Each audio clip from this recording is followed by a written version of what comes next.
Chapter 5. Specialized Knowledge. Personal Experiences or Observations. The fourth step toward riches. There are two kinds of knowledge. One is general. The other is specialized. General knowledge, no matter how great in quantity or variety it may be, is of but little use in the accumulation of money. The faculties of the great universities possess, in the aggregate, practically every form of general knowledge known to civilization. Most of the professors have but little or no money.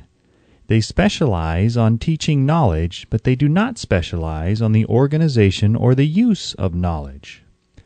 Knowledge will not attract money unless it is organized and intelligently directed through practical plans of action to the definite end of accumulation of money. Lack of understanding of this fact has been the source of confusion to millions of people who falsely believe that knowledge is power. It is nothing of the sort. Knowledge is only potential power. It becomes power only when and if it is organized into definite plans of action and directed to a definite end. The missing link in all systems of education known to civilization today may be found in the failure of educational institutions to teach their students how to organize and use knowledge after they acquire it. Many people make the mistake of assuming that, because Henry Ford had but little schooling, he is not a man of education. Those who make this mistake do not know Henry Ford, nor do they understand the real meaning of the word educate. That word is derived from the Latin word educo, meaning to educe, to draw out, to develop from within. An educated man is not, necessarily, one who has an abundance of general or specialized knowledge. An educated man is one who has so developed the faculties of his mind that he may acquire anything he wants, or its equivalent, without violating the rights of others. Henry Ford comes well within the meaning of this definition. During the war, a Chicago newspaper published certain editorials in which, among other statements, Henry Ford was called an ignorant pacifist. Mr. Ford objected to the statements and brought suit against the paper for libeling him. When the suit was tried in the courts, the attorneys for the paper pleaded justification and placed Mr. Ford himself on the witness stand for the purpose of proving to the jury that he was ignorant. The lawyers asked Mr. Ford a great variety of questions, all of them intended to prove by his own evidence that while he might possess considerable specialized knowledge pertaining to the manufacture of automobiles, he was in the main ignorant. Mr. Ford was plied with such questions as the following. Who is Benedict Arnold, and how many soldiers did the British send over to America to put down the rebellion of 1776? In the answer to the last question, Mr. Ford replied, I do not know the exact number of soldiers the British sent over, but I have heard that it was a considerably larger number than ever went back.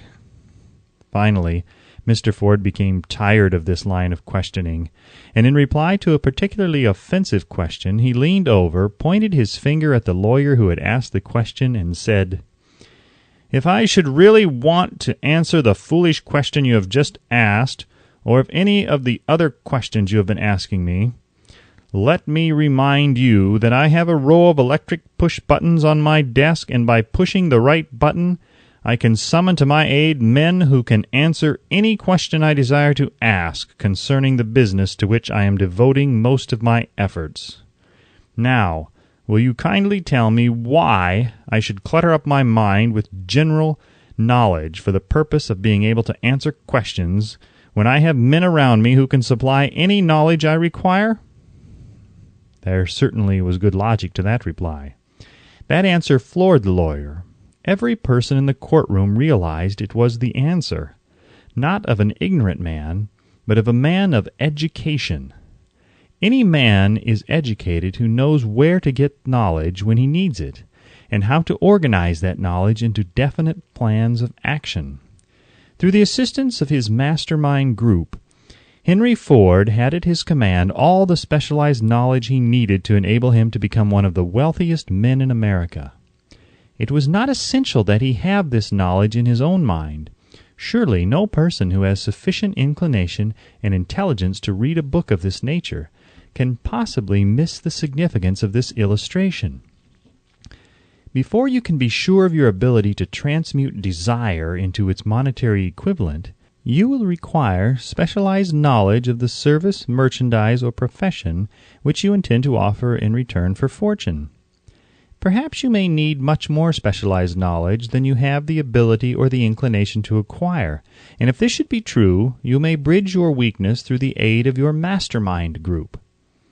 Andrew Carnegie stated that he, personally, knew nothing about the technical end of the steel business. Moreover, he did not particularly care to know anything about it. The specialized knowledge which he required for the manufacture and marketing of steel he found available through the individual units of his mastermind group. The accumulation of great fortunes call for power, and power is acquired through highly organized and intelligently directed specialized knowledge, but that knowledge does not necessarily have to be in the possession of the man who accumulates the fortune.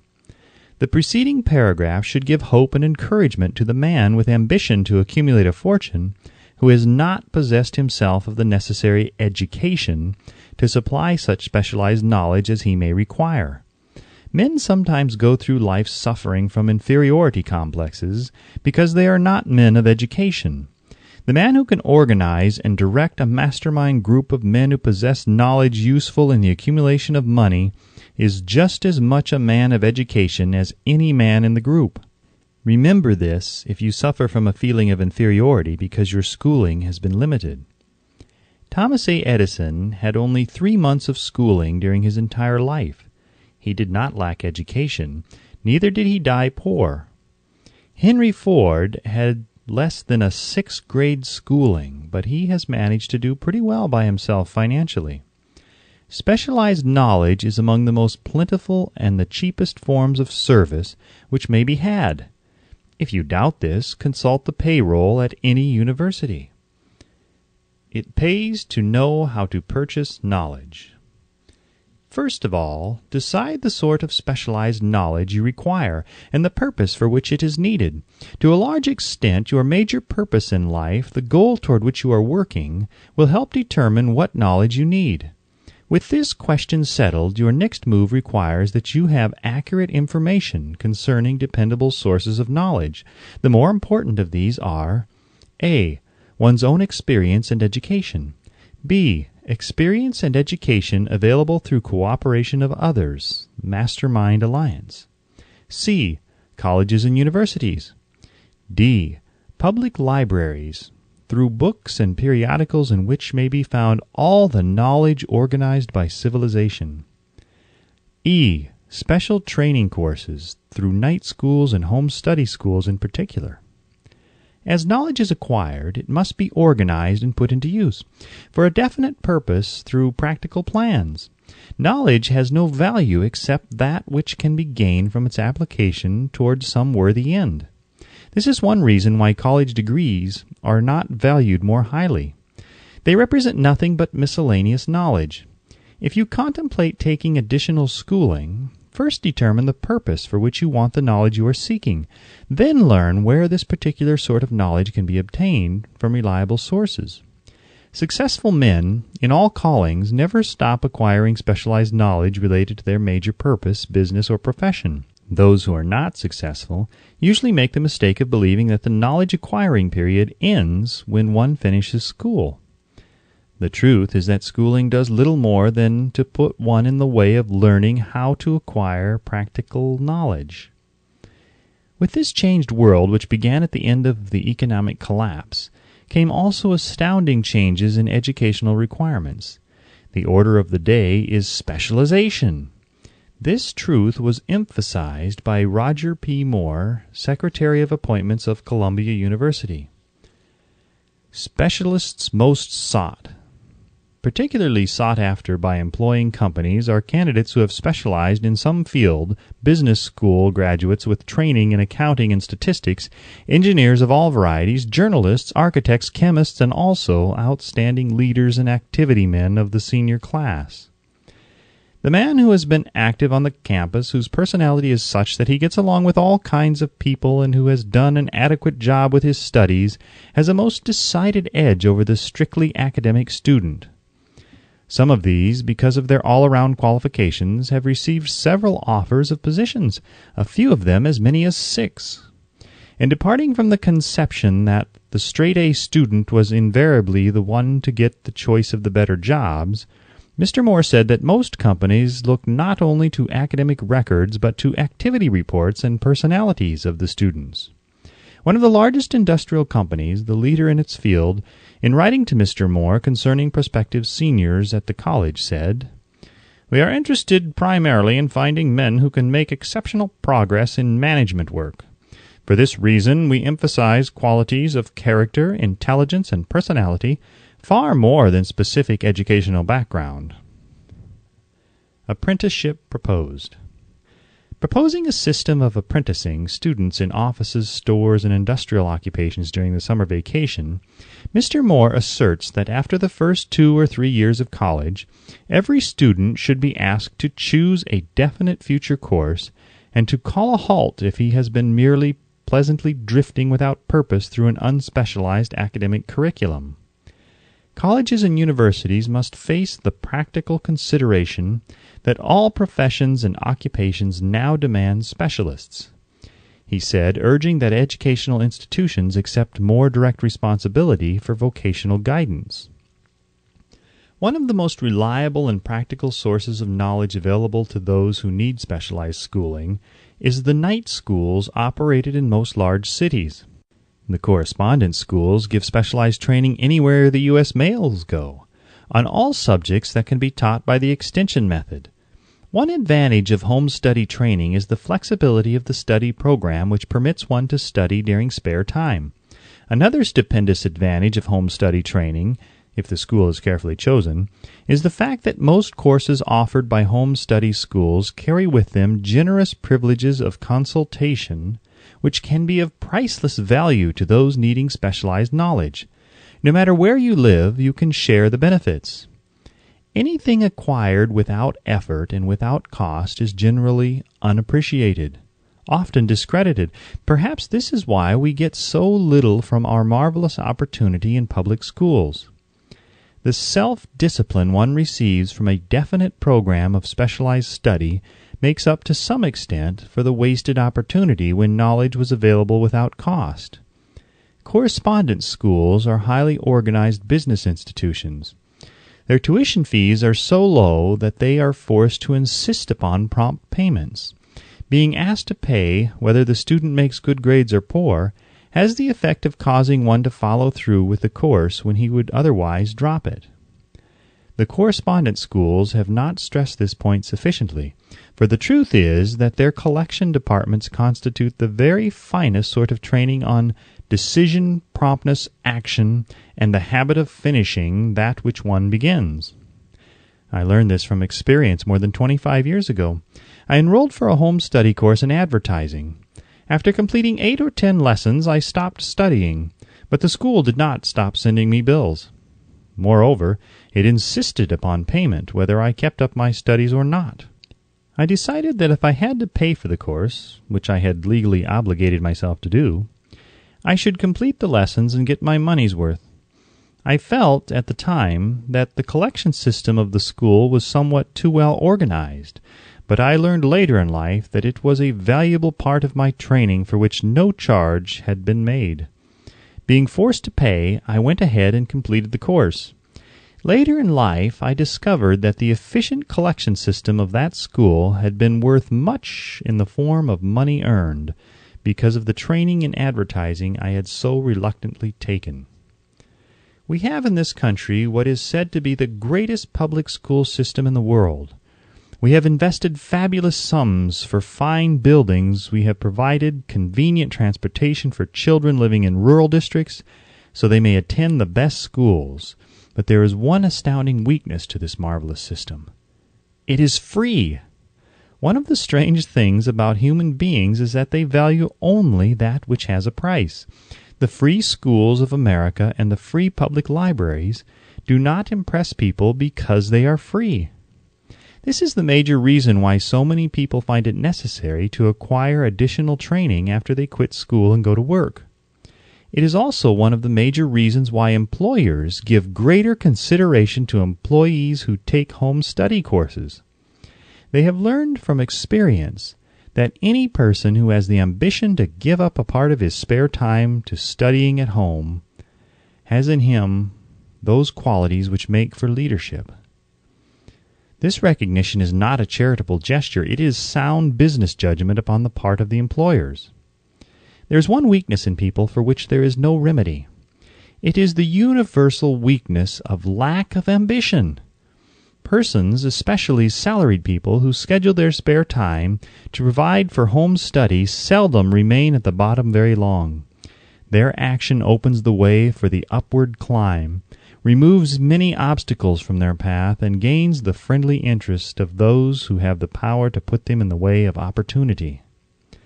The home study method of training is especially suited to the needs of employed people who find, after leaving school, that they must acquire additional specialized knowledge but cannot spare the time to go back to school.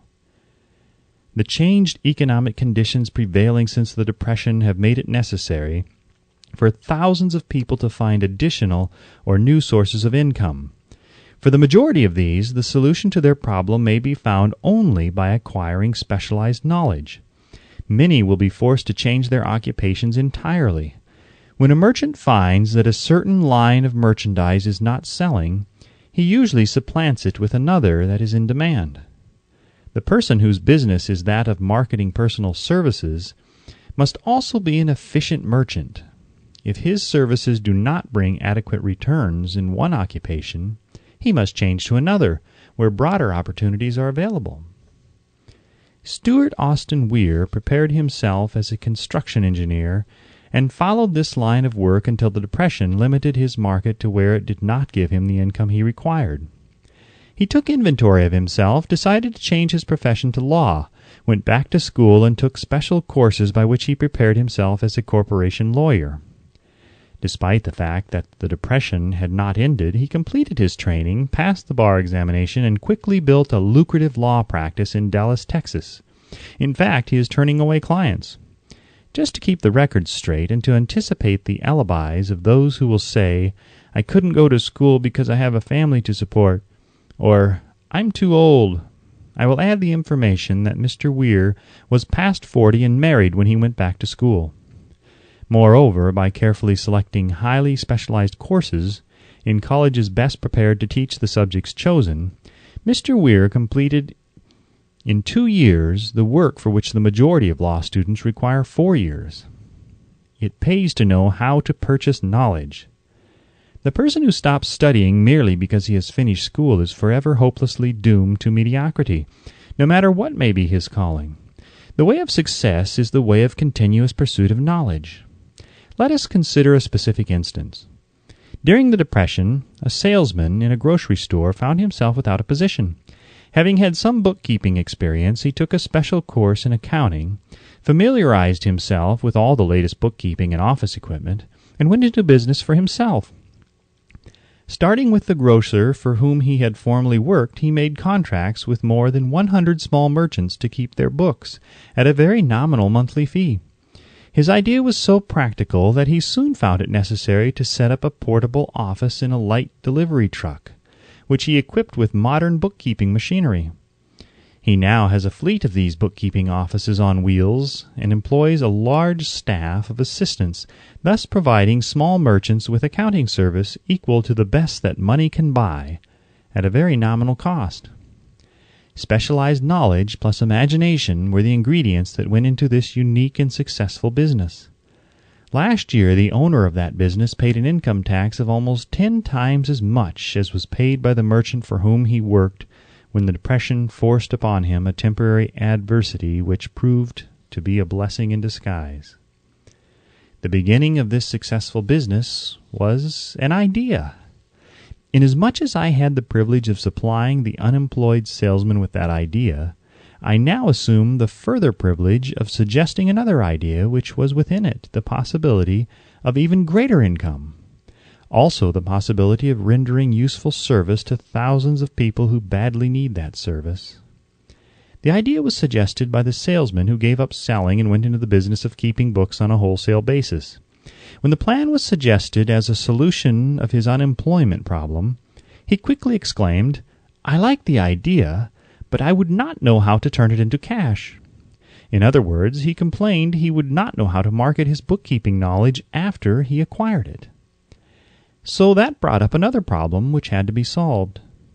With the aid of a young woman typist, clever at hand lettering, and who could put the story together, a very attractive book was prepared describing the advantages of the new system of bookkeeping.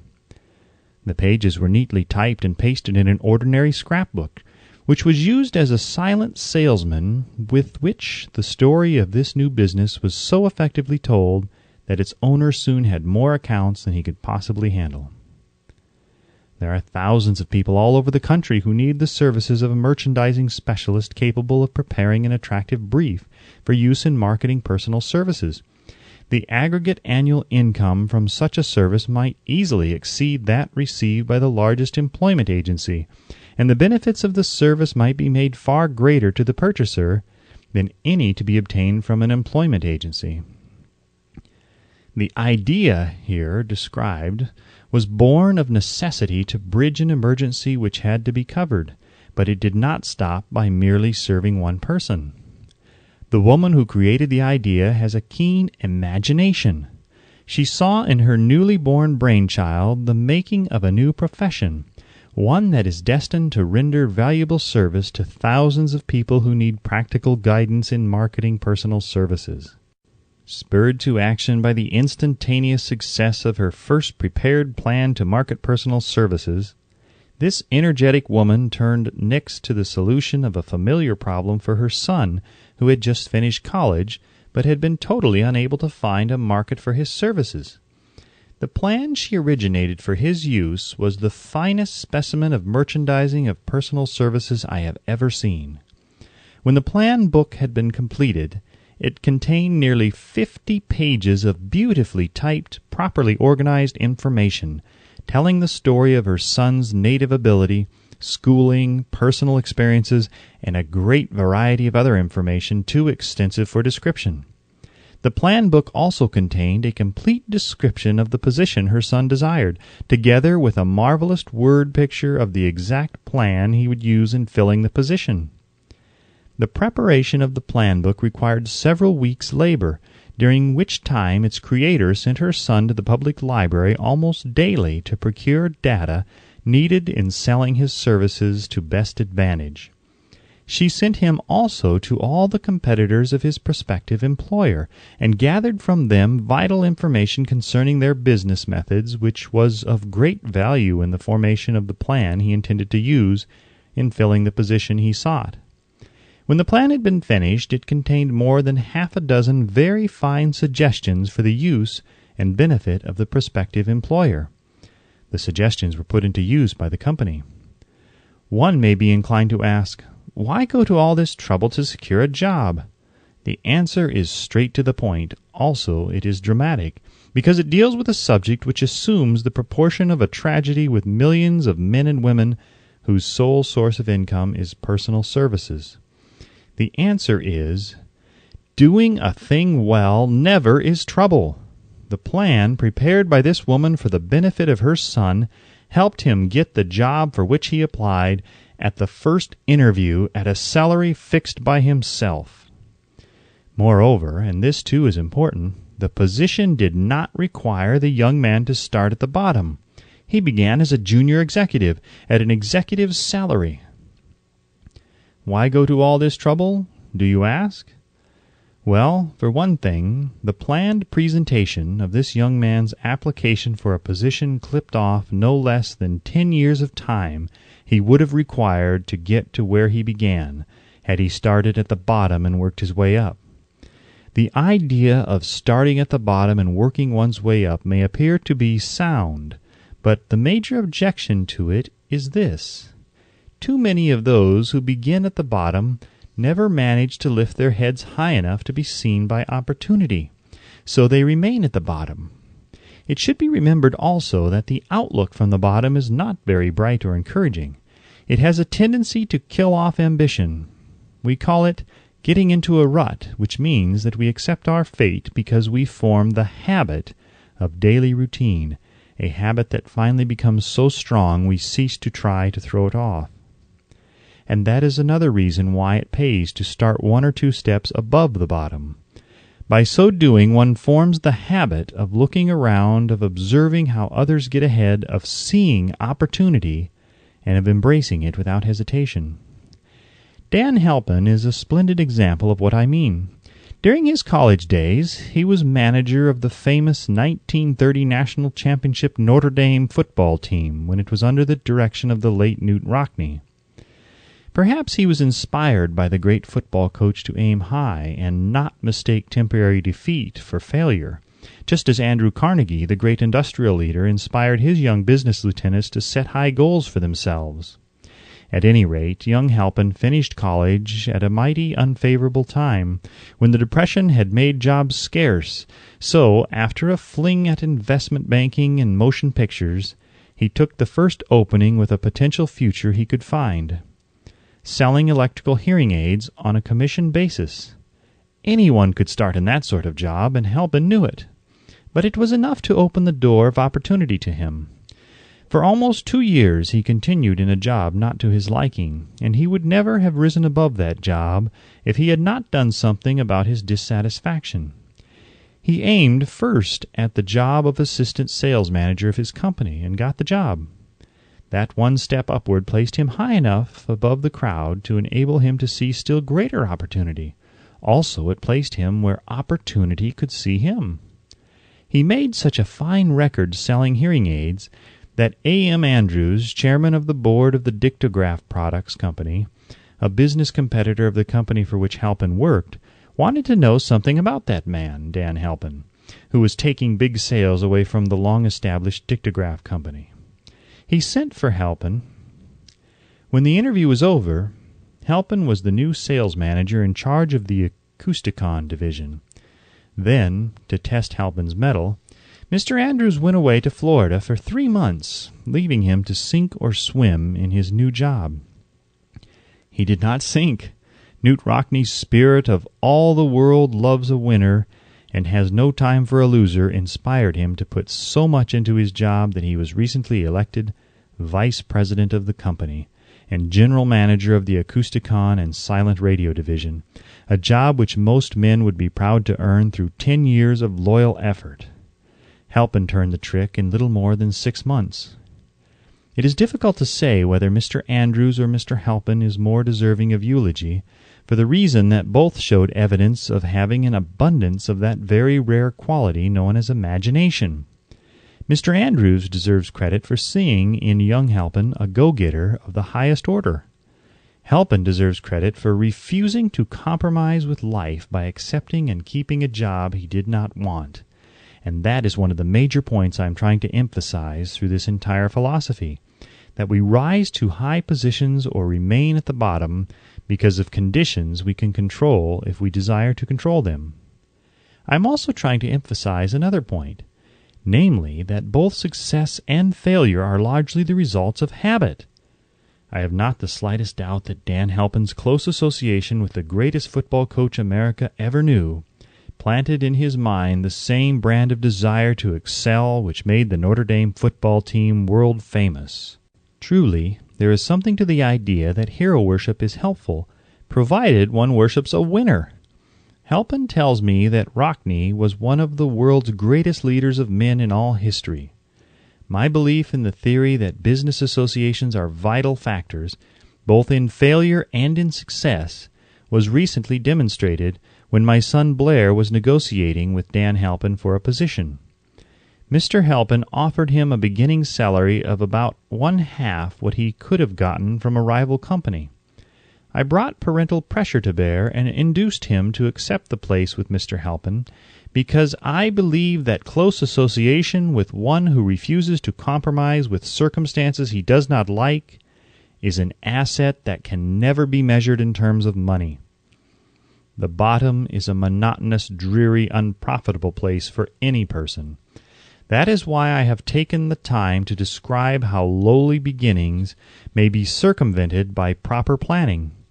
Also, that is why so much space has been devoted to a description of this new profession, created by a woman who was inspired to do a fine job of planning because she wanted her son to have a favorable break. With the changed conditions ushered in by the world economic collapse, came also the need for newer and better ways of marketing personal services. It is hard to determine why someone had not previously discovered this stupendous need, in view of the fact that more money changes hands in return for personal services than for any other purpose. The sum paid out monthly to people who work for wages and salaries is so huge that it runs into hundreds of millions, and the annual distribution amounts to billions. Perhaps some will find, in the idea here briefly described, the nucleus of the riches they desire. Ideas with much less merit have been the seedlings from which great fortunes have grown. Woolworth's 5 and 10 cent store idea, for example, had far less merit, but it piled up a fortune for its creator. Those seeing opportunity lurking in this suggestion will find valuable aid in the chapter on organized planning. Incidentally, an efficient merchandiser of personal services would find a growing demand for his services wherever there are men and women who seek better markets for their services. By applying the mastermind principle, a few people with suitable talent could form an alliance and have a paying business very quickly. One would need to be a fair writer with a flair for advertising and selling, one handy at typing and hand lettering, and one should be a first-class business-getter who would let the world know about the service. If one person possessed all these abilities, he might carry on the business alone until it outgrew him. The woman who prepared the personal service sales plan for her son now receives requests from all parts of the country for her cooperation in preparing similar plans for others who desire to market their personal services for more money. She has a staff of expert typists, artists, and writers who have the ability to dramatize the case history so effectively that one's personal services can be marketed for much more money than the prevailing wages for similar services. She is so confident of her ability that she accepts as the major portion of her fee a percentage of the increased pay she helps her clients to earn. It must not be supposed that her plan merely consists of clever salesmanship, by which she helps men and women to demand and receive more money for the same services they formerly sold for less pay. She looks after the interests of the purchaser as well as the seller of personal services, and so prepares her plans that the employer receives full value for the additional money he pays. The method by which she accomplishes this astonishing result is a professional secret which she discloses to no one excepting her own clients. If you have the imagination and seek a more profitable outlet for your personal services, this suggestion may be the stimulus for which you have been searching. The idea is capable of yielding an income far greater than that of the average doctor, lawyer, or engineer whose education required several years in college. The idea is saleable to those seeking new positions, in practically all positions calling for managerial or executive ability, and those desiring rearrangement of incomes in their present positions. There is no fixed price for sound ideas. Back of all ideas is specialized knowledge. Unfortunately, for those who do not find riches in abundance, specialized knowledge is more abundant and more easily acquired than ideas. Because of this very truth, there is a universal demand and an ever-increasing opportunity for the person capable of helping men and women to sell their personal services advantageously. Capability means imagination, the one quality needed to combine specialized knowledge with ideas in the form of organized plans designed to yield riches. If you have imagination, this chapter may present you with an idea sufficient to serve as the beginning of the riches you desire. Remember, The idea is the main thing. Specialized knowledge may be found just around the corner. Any corner.